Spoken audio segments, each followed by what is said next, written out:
ये क्या कर रही है बेटा रसोई में? चल जा, मैं कुछ बना देती हूँ खाने के लिए। नहीं तो बहू से कहती हूँ, तू हॉस्टल से आई है आराम करने, रसोई के काम करने नहीं। सुमिता जी राशि को रसोई में देख बोली, माँ वो भाभी के पैरों में बहुत दर्द हो रहा है, तो सोचा गरम तेल की मालिश कर दूँ। राशि आराम से कह गरम तेल लेकर जाने लगी। रुक, पगला गई है क्या? तू क्या भाभी के पैरों में तेल मालिश करेगी? रहने दे। सुमिता जी ने कहा। माँ ये तुम कह रही हो? राशि आश्चर्य से माँ को देखने लगी। तू ऐसे क्या देख रही है? चल कटोरी यहाँ रख और जा अपने कमरे में। सुमिता जी ऊंची आवाज़ में बोली, तुम कुछ भी कहो, मैं जा रही भाभी के पास। कहती हुई राशि माँ से नाराज हो भाभी निशिता के कमरे में आ गई। राशि, आप क्यों ये सब कर रही हैं? मम्मी जी गुस्सा कर रही हैं फिर। कुछ कहते कहते निशिता चुप हो गई। राशि समझ गई माँ बहुत बदल गई है। वो ऐसी तो बिल्कुल भी नहीं थी। क्या हो गया इसे? जब से भाभी आई है देख रही हूँ बात बात पर उखड़ जाती है, और आज भाभी की हालत जानते हुए भी ऐसे कैसे मना कर सकती है? राशि निशिता के लाख मना करने के बावजूद उसके पैरों की मालिश कर अपने कमरे में आ गई। राशि ना जाने क्यों अपने बचपन की गलियारों में खो गई। ये सोचते सोचते माँ ऐसी कैसे हो गई? ये क्या बहू अब तक मुन्ना भूखा है और तू इसे दूध पिला रही है?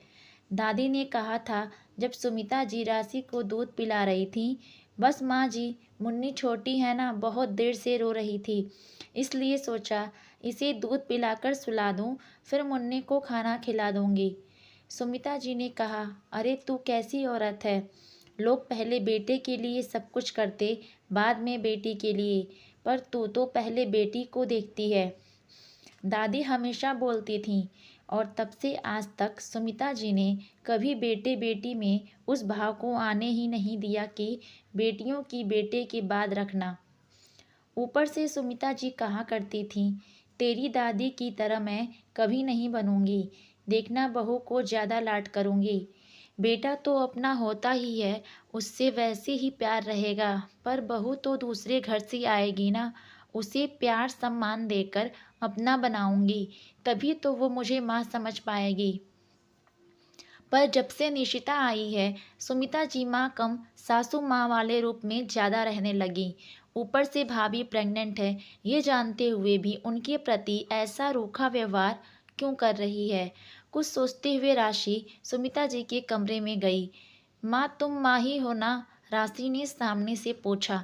हाँ, तू ऐसे क्यों पूछ रही है? सुमिता जी ने कहा, देख रही हूँ सास बनते तुम माँ का चोला उतार सास का चोला पहन बैठी हो। तुम तो जब हम भाई बहन में कभी भेदभाव नहीं करती थी, तो आज बहू के आते उसके साथ ऐसा व्यवहार आखिर क्यों? क्योंकि दादी तुम्हारे साथ ऐसा करती थी। पर मुझे अच्छी से याद है, तुम तो कहती थी मैं बहू को बहुत प्यार करूँगी, उसके दुख तकलीफ में कभी अकेला नहीं छोड़ूंगी। फिर ये कैसा व्यवहार कर रही हो तुम उनके साथ? राशि सुमिता जी से पूछी। तो मुझसे ये फालतू के सवाल मत कर, सुमिता जी कह अपने अलमारियों की सफाई करने में लगी रहीं। नहीं माँ, मैं देख रही हूँ तुम बहुत बदल गई हो। तुम अपने ऊपर भी हो रहे भेदभाव पर दादी से उलझ जाती थी, फिर तुम खुद ही भेदभाव कर रही हो। ऊपर से जो भैया पहले भाभी की मदद करते थे, वो भी अब बस भाभी से ही काम करवाते हैं।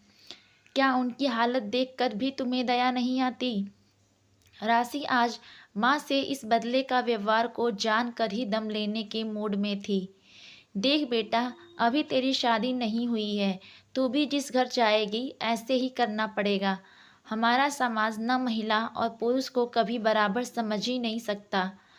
मैं चाहे कितनी भी कोशिश करूँगी, बेटा बहू को बराबर समझने की ये समाज के लोग न इतने ताने मारेंगी कि चाह कर भी मैं वो सोच बरकरार नहीं रख पाऊँगी।